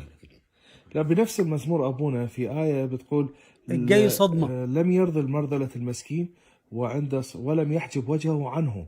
بنفس المزمور بنهايته أي ولم يحجب وجهه عنه، يعني دليل انه واضح انه ابدا ما له علاقه بالحجب ولا ابدا. امين. مين الواد اللي بيتكلم ده؟ بيقول انت بتقول ايه؟ انت جاي تقول ايه انت اللي ورا؟ اصبروا عشان الصدمه جايه. الاله ماله؟ إذا المزمور إلهي لماذا تركتني تذكير لهم بأنهم بيؤمنوا بالصلب بس ما هماش فاهمين. ايوه واللي انتوا بتؤمنوا بيه ومش فاهمينه اهو بيحصل قدامكم اهو. مبصرين ولا ثقبوا يبصرون. يدي ورجلي. ايوه احصي كل عظامي، احصي مع أسمة. يس. ايوه على الرب. ثيابي يقتسمون وعلى ردائي يقترعون. وعلى رداء يقترعون، برضو اللفظ كده برضو. نفس الايه الاحداث بتاعت الصلب. يبقى هذا المسيح رئيس كهنتنا الاعظم بيصلي بيهم المزمور عشان يفهمهم ان ده الفداء امين. الذي تنبأ عنه بارك اسمك. داود النبي. امين. ركز. هللويا. الله يباركك ابونا. ثانك يو. بس في المزمور حاجات بقى ما تنطبقش على المسيح. يا. طب ليه بقى؟ يبقى بيبقى مش النبوة بقى. لا، داود النبي بيحكي عن نفسه صح. وآلامه، يا. بس من بين الآلام ديت يجي مد نبوات. نبوه عن المسيح ويرجع تاني يتكلم عن نفسه. يعني مثلا روعة. نعطي آية المسلمين دائما بيشددوا عليها، ربكم دودة. ربكم في دودة في هنا لأنهم في هنا نقطه أخذوها بقى، في هنا نقطه مهمه جدا. النص اللي موجود، العدد الموجود يا اخوه في سفر المزامير، اما انا فدوده لا انسان عار عند البشر ومحتقر الشعب. ركز كده، زكريا بطرس هيقول مين الدوده ده؟ المعنى الحرفي حرفي. اللفظي مش بالمعنى الرمزي الكناية. دودة يعني ضعيف. ضعيف. الرب. أنا في صلة الإنسان أنا مش الإله الجبار. شوف شوف شوف شوف شوف شوف الرب بيقول لك انا في صيغه الانسان، انا مش الاله الجبار. امال انت مين يا دوده؟ يا عم دوده الرب. تركت القوة والجبروت هنعلق عليها كويس دي. صرت ضعيفا لأفديكم. رمزي الكناية. دودة يعني ضعيف. ضعيف. أنا في صلة الإنسان أنا مش الإله الجبار. صح. أنا تركت القوة والجبروت وصرت ضعيفا لأفديكم. امين. الرب ترك القوة والجبروت وصار دودة. يا زكريا بطرس يا عبد الدودة، ولا انت بدودة يا زيكو؟ لا انت شكلك يا زيكو بدودة، شكله استغفر الله العظيم. استغفر الله العظيم. مفتاح كبير قوي لكل المشاكل اللي احنا بنسأل فيها. المعنى حرفي ولا مجازي؟ رمزي رمزي ومجازي. بص المشاكل. امين. بص هي بقول ايه، كل ما تزنق اقلع، عايزها رمزي ولا عايزها حرفي. كده انتهى الفيديو، نبدا في ما انتهى زكريا بطرس. تخيل انت اما يكون اله زيكو، الاله الضعيف الذليل المحتقر. لا وقف ليه، انتوا كم مره تسمعوني وانا بقول الهك يا زكريا بطرس المحتقر المغذول المقتول المهان المذلول من الرومان المجرور عريان. بعض الناس طلع يقول لي جبت منين كده اللي انت قلته ده؟ اقول لك مش انا اللي قلت، زكريا بطرس اعترف ان ربه الدودة الذليل المحتقر المهان المقتول عريان الضعيف المحتقر المهان هو من يعبده زكريا الجربان، وجاي يهاجم الاسلام اللي اله المسلمين اقوى واقوى واقوى واقوى واقوى واعظم إله حق. لا إله إلا الله، يعني لا إله بحق يستحق العبادة إلا الله. فرق بيننا، مش أنا اللي قلت إن إله ضعيف ذليل دودة عشرة.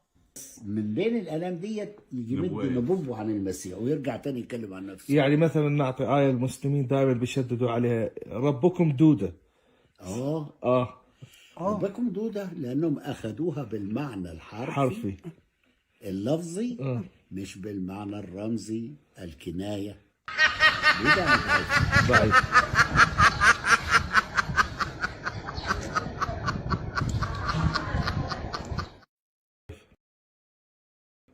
أنا في صلة الإنسان أنا مش الإله الجبار. صح. أمال إيه؟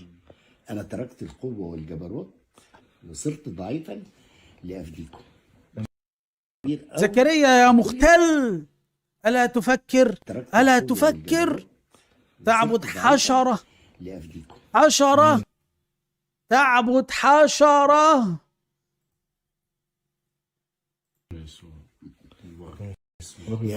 مفتاح كبير قوي لكل المشاكل اللي احنا بنسأل فيها. أيوة. المعنى حرفي ولا مجازي؟ رمزي. هي بقول له ده الشغل ايه؟ ده شغل الدجل والدروشه، شغل اللف والدوران. اول ما يجي المسلم يجيب له نص الخروف يغلبهم لانه رب الارباب، يقوم زكريا حرفي مجازي رمزي نظمي هندي. ايه اللف والدوران؟ المشكله مش والله المشكله ما فيك يا زيكو، المشكله في عقيمتك العقيمه فاسده. عقيمه ايه يا زيكو؟ عقيمه ايه يا زيكو؟ المسيحية فاشلة. طب ما انا عارف ديانة فاشلة. ايه زيكو؟ المسيحية هي الانحلال. المسيحية هي الانحلال. المسيحية هي عبادة بشر. يا رب خلصني، يا رب الحال انا تعبان، خلاص. انا قلت لكم انا هبدا باخر الفيديو مش في اول الفيديو. ليه؟ لان بيرضوا فيه في اول الفيديو تكايه كده كارثه. نسمع اول الفيديو بيقول زيكو في اله لماذا تركه. زكريا لقطه بيقول لك ان هنا ما يقصدش بيها ان الرب تركه او ان لا ده نبوءه عن لا تركوا في نصوص تانية بتقول انه تركوا. مش بس دي، لا اسمع زيكو بالموضوع. صح. السيد المسيح رئيس كهنتنا الأعظم وهو على الصليب صلى قال لهم يا شعب الله رددوا معايا مزمور إلهي لماذا تركتني. يلا خلي عياله هم اللي بيردوا له نص كتاب ويطلع لي لا دي لازم اقف فيها. يطلع لي بعض الناس يقول لي قال كتابكم القرآن مستحيل يتحفظ وما ينفعش يتحفظ. يا ده انتوا كتابكم مش عارفين تحفظوا نص فيه، بينما عندنا اطفال المسلمين حافظين القرآن من الفاتحة للناس ويقرؤونها امام الناس، بينما انتم تركتني. ابوكم الله طال مش عارف ينطق اللفظة في كتابكم المقدس، النص المشهور اللي المفروض بيمر عليه دوما في كل شرح الموت الرب بتاعكم وتكفينه ودفنه. مش عارف ينطق لفظ تركتني، عشان كده عيل من العيال هو اللي رده عار عليكم وعلى ابوك الاهطل زكريا بطرس. ونشكر ربنا ان هم كانوا امناء قوي ان هم يكتبوا الكلام ده كله عشان يفضح الدنيا، يفضح الدنيا. بس اللي يقرا واللي يشوف، هم يقولوا لان هم بيرددوه صح ومش فاهمينه. صح. لكن المزمور ده بيتكلم عن الصلب. ايوه ثقبوا يدي ورجلي. ادي الرب يا اخويا. داود ما اتصلب.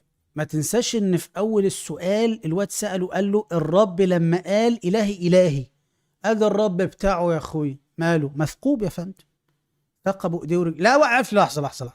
زكريا بطرس اصبح زيكو يعبد مخروم. ما هي كلمه مثقوب يعني ايه يا اخوه؟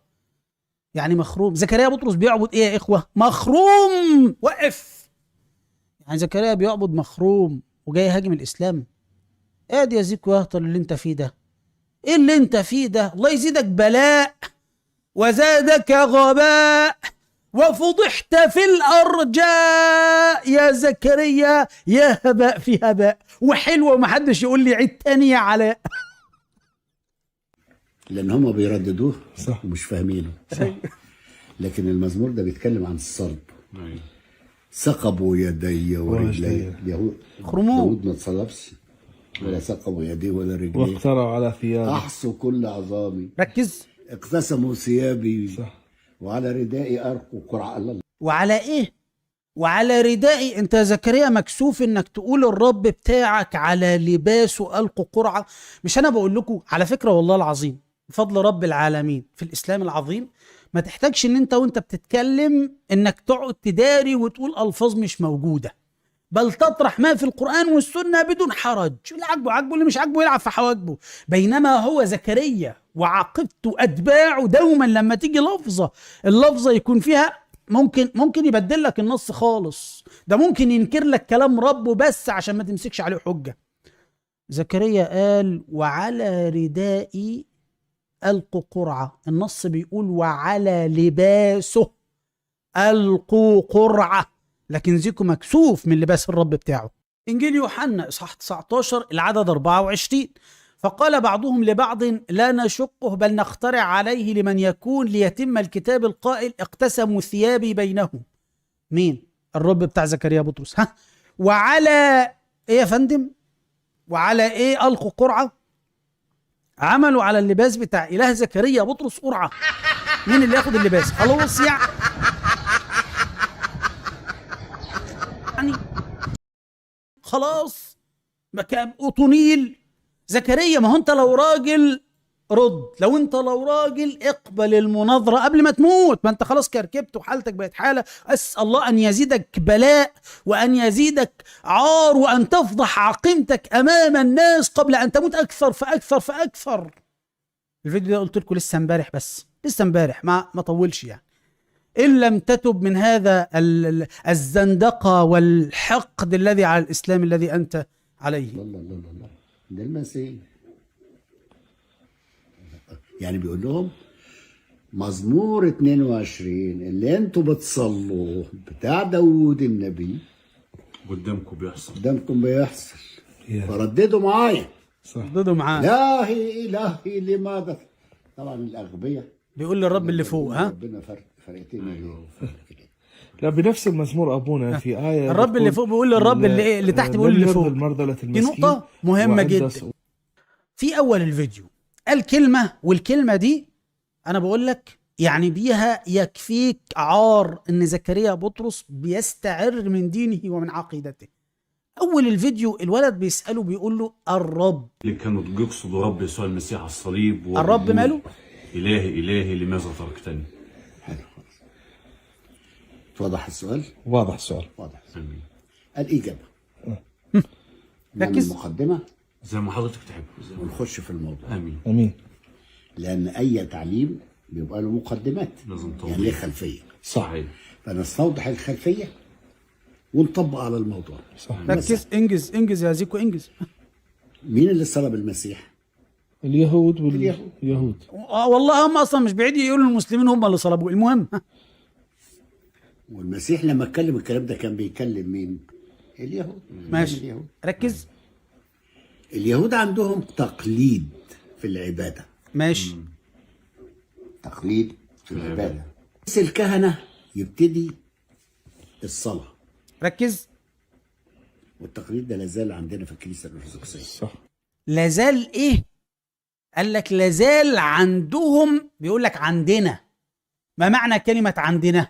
يعني زكريا المفروض مسيحي أرثوذكسي، مش هو قال كده؟ قال لازال عندنا في الكنيسة، يبقى المفروض ان زكريا ايه؟ مسيحي أرثوذكسي، صح؟ انا بقى مش هعلق على النقطة دي كتير.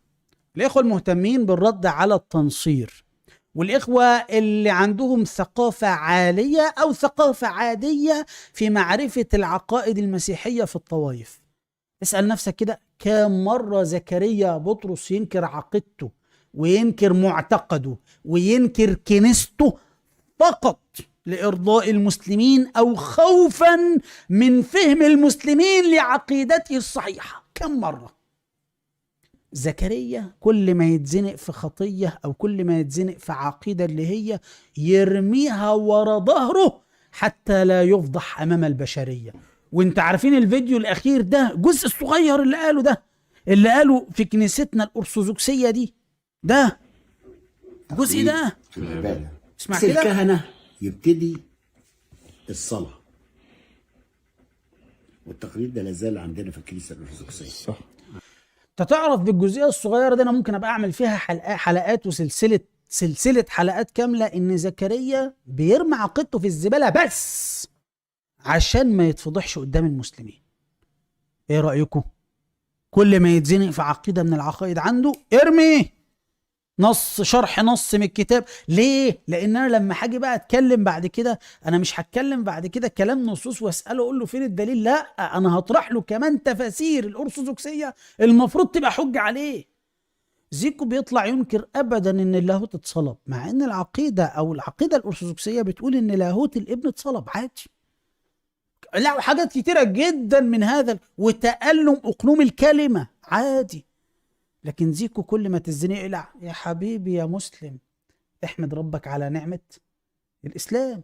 أما الغير مسلم من أبناء زكريا بطرس، آدي أبوك، خد الفيديو ده والمعلومات اللي فيه وروح اديها له كده، قول له تقدر ترد على المسلم ده ولا يتعبك؟ لو تعبك ممكن يا زيكو استعن بالرب الذي قبر، استعن بالرب الذي دفنت، استعن بالرب الذي صلبت، استعن بالرب الذي تعبد يا زيكو، ورد على محمد نصيف أو تعالى بث مباشر. والله المستعان. واحدة ابنها مات ماشي، السكاكين وبتاع، الحمد لله، بس عايش، محكوم عليه هو دلوقتي في السجن. السلام عليكم. اوعى تفتكر ان على ايام بابا الفاتيكان اللي قبل فرانسيس ما كانش فيه عمل في الاطفال. اسمع التقرير ده من BBC نيوز، أكبر جريدة عربية ناطقة بالعربي في العالم من بريطانيا. اسمع بتقول إيه؟ قداسا كبيرا شهدته كاتدرائية ويستمنستر بوسط العاصمة البريطانية لندن. القداس الذي رئيسه البابا بنديكتوس السادس عشر تحول إلى مناسبة أعرب فيها الحبر الأعظم عن اعتذاره عن فضائح الاعتداءات الجنسية على أطفال في بعض الكنائس في أوروبا والولايات المتحدة. يعني إنجلترا اغتصاب أطفال، أوروبا اغتصاب أطفال، الولايات المتحدة اغتصاب أطفال، وإمتى؟ من قبل فرانسيس. من جديد أفكر بالألم الشديد الذي سببته الاعتداءات على الأطفال خصوصا داخل الكنيسة ارتكبها بعض المسؤولين فيها. توجه البابا في قداسه إلى ضحايا الاغتصاب والتحرشات الجنسية، مؤكدا أن ما من شيء يمكن له التعويض عن الضرر الذي لحق بهم وعن كرامتهم المنتهكة. أعرب عن خالص مواساتي للأبرياء من ضحايا هذه الجرائم المشينة، وآمل أن يجدوا الصبر والسلوان في حب المسيح وتضحيته. أعترف. حب المسيح مين يا بنديكتوس؟ ما هو باسم المسيح زكريا بقلظ وآبائه وزمايلك فعلوا في الأطفال. وأيضا بالخزي والعار كرامتهم المنتهكة. أعرب عن خالص مواساتي للأبرياء من ضحايا هذه الجرائم المشينة، وآمل أن يجدوا الصبر والسلوان في حب المسيح وتضحيته. أعترف أيضا بالخزي والعار الذي لحق بالكنيسة بسبب هذه الخطايا. منذ اليوم الأول لزيارته إلى بريطانيا أقر البابا بأن الكنيسة لم تمتن سريعة وحازمة بما يكفي لمواجهة فضيحة الاعتداءات الجنسية، داعيا رجال الدين الذين ثبت تورطهم في هذه الفضيحة إلى تحمل مسؤولياتهم والتوبة. ماشي. هزت الفضيحة عددا من الكنائس في الولايات المتحدة وأوروبا. في أيرلندا على سبيل المثال يواجه نحو 46 قسيسا وكاهنا اتهامات بالتحرش الجنسي بمئات الأطفال طيلة العقود الثلاثة الماضية. وفي ألمانيا كشفت تقارير صحفية عن تورط كهنة وقساوسة في 24 أبرشية حول البلاد في هذه الفضيحة. عندك 4 دول طغت كاملة. على اليوم ما قبل الأخير لزيارة البابا إلى بريطانيا صلوات وتجمعات لتحيته في لندن، ولكن خيمت على الزيارة برمتها منذ يومها الأول تظاهرات لخليط متنوع من المحتجين، مجموعة تندد بما وصفته فاتيكان رجعي، وأخرى تحتج على تكاليف الزيارة، وثالثة تندد بفضائح الاعتداءات الجنسية على أطفال في كنف الكنيسة. أحمد ماهر BBC. BBC. سمعت الخبر كامل؟ نسمع مع بعض التعليق. انا اوعى تفتكر ان انا جبت لك الخبر وخلاص، لا، ده احنا معانا النهارده كمان مع الخبر معانا 5 اخبار في 4 جرايد عالميه كبرى كبرى كبرى بنفس الخبر. الخبر من امتى؟ الخبر لسه 2022. دي النقطه رقم 1. نقطه 2، بعض الناس بيفتكر بيقول لك لا، ده من المشاكل دي شكلها ايام فرانسيس الموجود بس، ما فيش فضايح من زمان ولا اغتصاب للاطفال من زمان. لا، مين اللي قال لك الكلام ده؟ ده الكلام شغال من زمن الزمن، ومن الاباء الكبرى لزكريا بطرس، وكله بيداري على كله. قبل ما نسمع الفيديو ده ونعلق عليه ستيب باي ستيب، عايز اقول 3 نقط. اول شيء، اللي عايز يشترك اللي عايز يوصله كل جديد من الفيديوهات والفيديوهات على الفيسبوك واليوتيوب والبث المباشر، اشترك في القناه وفعل الجرس، واشترك في الصفحه وفعل الجرس واعمل اشعاراتها شاهد اولا. النقطه الثانيه، يا ريت الاخوه تعمل لايك وتعمل مشاركه للفيديو في المجموعات. النقطه الثالثه، اللي عايز تدعمنا على البايبال او الباتريون، الرابط في وصف الفيديو. تعال نعلق بقى على الفيديو ده ستيب باي ستيب، وبعده نخش على الجرايد العالميه الكبرى. بيقول فرانس BBC نيوز، ودي أكبر جريدة بريطانية إنجليزية مسيحية في العالم. قول لي مسيحية ليه؟ أقول لك حاضر من عينيا. نسمع كده هيقول إيه؟ قداسا كبيرا شهدته كاتدرائية ويستمنستر بوسط العاصمة البريطانية لندن. في وسط العاصمة البريطانية لندن. هنعمل الأول نفتح كده على جوجل، هتكتب لي علم بريطانيا. ايه علم بريطانيا؟ هنفتح اول صورة للعلم، ادي صورة العلم. هنفتح صورة العلم. ايه ده؟ ما هذا العلم؟ ايه اللي في نص العلم؟ عارف ده ايه؟ صليب يا فندم. ودي بالمناسبة كلمة انا عايز اقولها لبعض المسلمين الجاهلة اللي ما يعرفوش الموضوع ده، وبيلبسوا ملابس وتيشيرتات وقمصان عليها علم انجلترا. انت تحمل الصليب الان على ملابسك دون ان تدري يا فندم. النص ده صليب، باعترافهم هم ان على علمهم الصليب، وانت رايح كمسلم تلبس لي صليب. دي النقطة الأولى. النقطة الثانية، يبقى في قلب انجلترا بيصلي في كنيسة في قلب انجلترا، وناقل الخبر جريدة من انجلترا. يبقى الجريدة ايه؟ جريدة مسيحية، والصلاة في بلد مسيحية. القداس الذي رئيسه البابا بنديكتوس السادس عشر تحول إلى مناسبة أعرب فيها الحبر الأعظم عن اعتذاره عن فضائح الاعتداءات الجنسية على أطفال في بعض الكنائس في أوروبا والولايات المتحدة. أعرب عن اعتذاره لبعض كنائس أوروبا والولايات المتحدة. الناس المتابعين، انت ملاحظين حاجة؟ البابا بتاع الفاتيكان راح أيرلندا، أقدم اعتذاري ونقدم الأسى ونرجو الصفح والمغفرة. راح فرنسا، أقدم الصفح والمغفرة وأرجو الاعتذار. راح ألمانيا للأطفال اللي اغتصبوا، أقدم الاعتذار. راح كندا، أقدم الاعتذار. راح تشيلي، أقدم الاعتذار. في لبنان، أقدم الاعتذار. أتاري أقدم الاعتذار دي مش جايبها جديدة فرانسيس بابا دلوقتي، لا. أما اللي أقدم الاعتذار دي من إمتى؟ دي من البابا اللي قبله كان برضو بيقدم الاعتذار. حلوة الشغلانة دي على فكرة، يفعلوا في الأطفال ويقدموا الاعتذار. فين العقوبة؟ خلي بالك مفيش عقوبة كمسيحية، مفيش عقوبة، مفيش عقوبة على القس ده لاغتصاب الأطفال، مفيش في الكتاب المقدس نص يمنع، يعني نص يحاكم. والدليل على كده المرأة التي زنت، يسوع قال لها إيه؟ اذهبي ولا تخطئي. طب فين الحكم عليها؟ فين الرجم؟ فين رجمها كزانية؟ مفيش عقوبة، مفيش عقوبة. رئيسه البابا بنديكتوس السادس عشر تحول إلى مناسبة أعرب فيها الحبر الأعظم عن اعتذاره عن فضائح الاعتداءات الجنسية على أطفال في بعض الكنائس في أوروبا والولايات المتحدة. كمان يبقى إنجلترا وأوروبا والولايات المتحدة ولسه هيذكر تاني. من جديد أفكر بالألم الشديد الذي سببته الاعتداءات على الأطفال خصوصا داخل الكنيسة. داخل الكنيسة، أباء زكريا بطرس داخل الكنيسة ارتكبها بعض المسؤولين فيها. توجه البابا في قداسه إلى ضحايا الاغتصاب والتحرشات الجنسية، مؤكدا أن ما من شيء يمكن له التعويض عن الضرر الذي لحق بهم وعن كرامتهم المنتهكة. طيب وإيه العقوبة؟ مفيش عقوبة.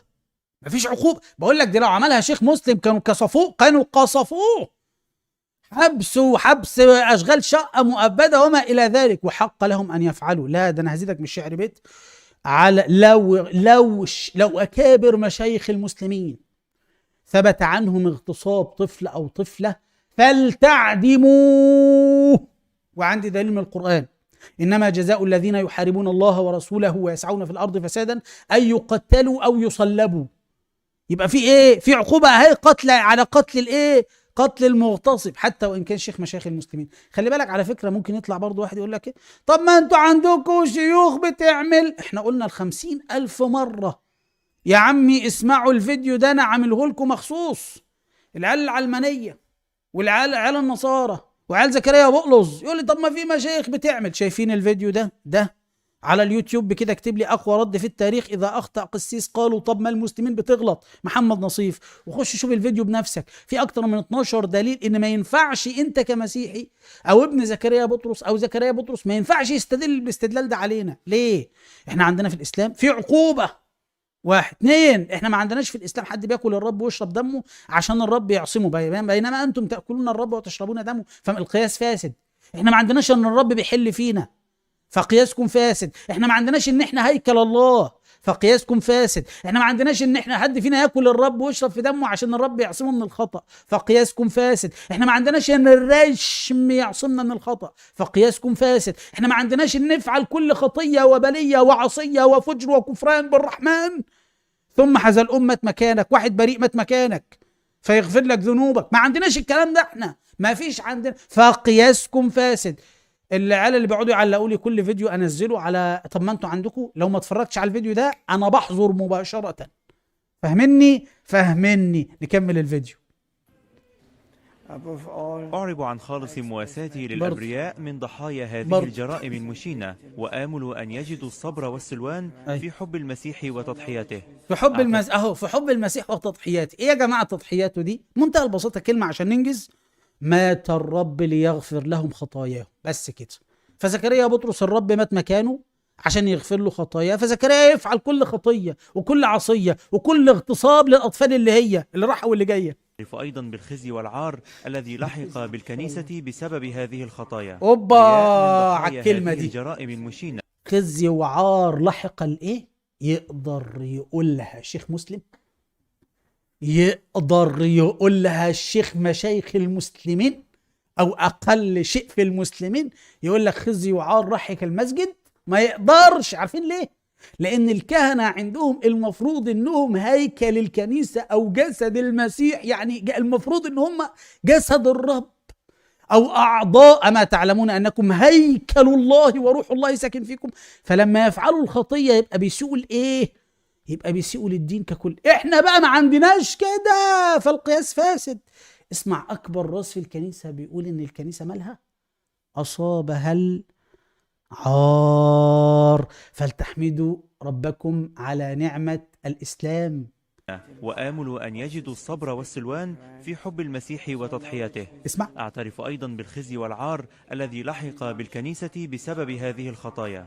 ده كده يبقى لحق بالعقيدة، يبقى من ثمارهم تعرفونهم. احنا كمسلمين ما عندناش من ثمارهم تعرفونهم، فإذا أخطأ كل المسلمين ليس عندنا من ثمارنا تعرفوننا.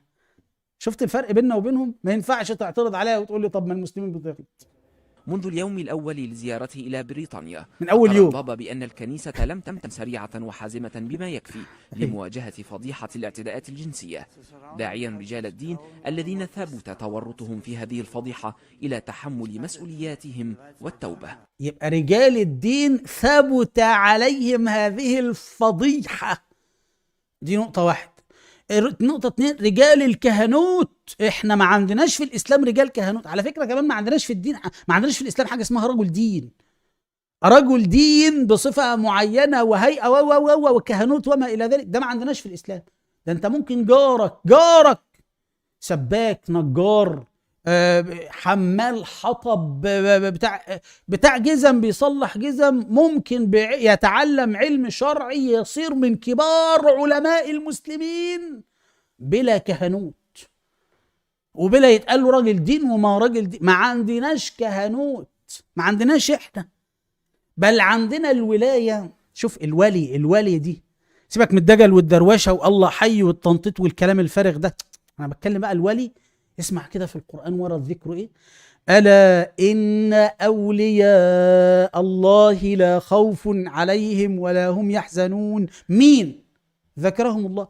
الذين آمنوا وكانوا يتقون. اللهم ارزقنا يا رب العالمين، اللهم اجعلنا من أوليائك يا رب العالمين. فآمن واتقى صار وليا، مش محتاج لا كهنوت ولا يطلق عليه راجل دين ولا كلام ده. احنا عندنا في الإسلام هم مش كده، فما ينفعش يتقال إذا أخطأ قسيس. طب ما المشايخ بتعمل. هزت الفضيحة عددا من الكنائس في الولايات المتحدة وأوروبا. هزت الكنيسة خالص. في إيرلندا على سبيل المثال يواجه نحو 46 قسيسا وكاهنا اتهامات بالتحرش الجنسي بمئات الأطفال. لا واستنى، المذيع المعلق اللي بيقول لك بمئات الأطفال غلطان. أنا بقول لك من منبري هذا بآلاف الأطفال، بس أنت شكلك كده مكسوف، وما خفي كان أوسخ. طال العقود الثلاثة الماضية. وفي ألمانيا كشفت تقارير صحفية عن تورط كهنة وقساوسة في 24 أبرشية حول البلاد في هذه الفضيحة. 24 كنيسة كبيرة، كبيرة يعني قول مثلا كل كنيسة محافظة، كل محافظة كده عملوا لهم في 300 400 500 600 1100 عيل مثلا، يعني بيدوهم بركة. طغت على اليوم ما قبل الأخير لزيارة البابا إلى بريطانيا صلوات وتجمعات لتحيته في لندن، ولكن خيمت على الزيارة برمتها منذ يومها الأول تظاهرات لخليط متنوع من المحتجين. يا زيكو مسيحية فاشلة، يا زيكو ديانة فاشلة، يخرب بيتك يا زيكو. المسيحية هي الانحلال، المسيحية هي الانحلال، المسيحية هي عبادة بشر. يا رب خلصني، يا رب الحقني، انا تعبان. خلاص مين لا ينفخنك نفخا لم تنفخ فيه من قبل. خلاص. دي النقطة الثانية. تخش بقى مباشرة وبسرعة على الأخبار العالمية. 1، روسيا اليوم يا جماعة الخير هو خبر، هو جريدة وصحيفة وتلفزيون خاضع لسيطرة روسيا، وروسيا مسيحية، لا مسلمين لا سلفيين ولا إخوان ولا أزهرة ولا الكلام ده كله.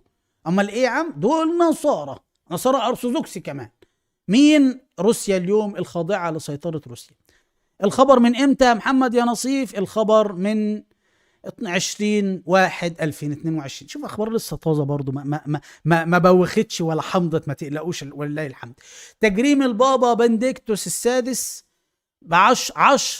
بقضية التعامل مع الاعتداء الجنسي على الأطفال. اكتب لي المنشط ده، خش اقرا بنفسك، أنا مش ههيئ لك وسيطر عليك فكرك إنك تفكر إيه، خش اقرا المنشط بنفسك. 2، أيضا في روسيا اليوم البابا السابق بنديكتوس يطلب العفو بعد فضيحة الاعتداء الجنسي على الأطفال. برضو انتم مقضينها عفو يعني. طلب البابا السابق بنديكتوس اليوم الثلاثاء العفو بعد فضيحة الاعتداء الجنسي على الأطفال من قبل رجال دين في الكنيسة. زكريا بطرس، كم مرة عملت في الكنيسة في العال يا زيكو، رايح تشتم الإسلام يا ابن المغتصبين والمغتصبات. 20 يناير 2022 التحرش الجنسي ماضي، التستر على الاعتداءات الجنسية يطارد البابا المتقاعد بنديكتوس. حتى هو تقاعد وترك البابوية، قالوا له تعالى انت ناسي ايام زمان ولا ايه؟ الخبر فين يا فندم؟ الخبر على BBC نيوز، اكبر جريدة من بريطانيا تتكلم بالعربية في العالم كله. فرانس 24 اكبر جريدة فرنسية من فرنسا تتكلم بالعربي للعالم كله. فضيحة الاعتداءات الجنسية على الأطفال تطال البابا بنديكتوس. اكتب المنشط، خش اقرأ انت. أورو نيوز أكبر جريدة أوروبية تتكلم بالعربية للعالم كله. البابا المستقيل بنديكتوس 16 يطلب الصفح من ضحايا العنف الجنسي. بص كله عمل بيطلب الصفح، والله المستعان. دي لو في الأزهر، لو الأزهر كان عنده كده عشرات الآلاف من حالات اغتصاب الأطفال لكانوا ضربوه بالنووي. ولكن احمدوا ربكم على نعمة الإسلام، من ثمارهم تعرفونهم. صفحة وقناة محمد نصيف المحاور للرد على المنصرين المتطاولين على الإسلام مما يعتقدوهم. ناس كتير اشتكت لي من عدم وصول البث المباشر لهم في الفيسبوك واليوتيوب، فلذلك طريقة سهلة جدا. أول شيء تشترك في القناة وتفعل الجرس من هنا لازم عشان يوصلك كل جديد، واضغط على كلمة فيديوهات عشان تشاهد كل الفيديوهات القديمة اللي رفعتها على القناة. كذلك الصفحة بتعمل أعجبني، ثم بتعمل متابعة، ثم تعمل مرة تانية إعدادات المتابعة، ثم تيجي على المنشورات تخليها القياسي، الفيديو تخليه كل الإشعارات، بقى فيديو البث المباشر كل الإشعارات، وتيجي هنا تخليها وهنا واحدة ابنها مات. أنا يوميا الحمد لله بعمل فيديو ماشي 90% سكاكين وبتاع الحمد لله، بس عايش محكوم عليه هو دلوقتي.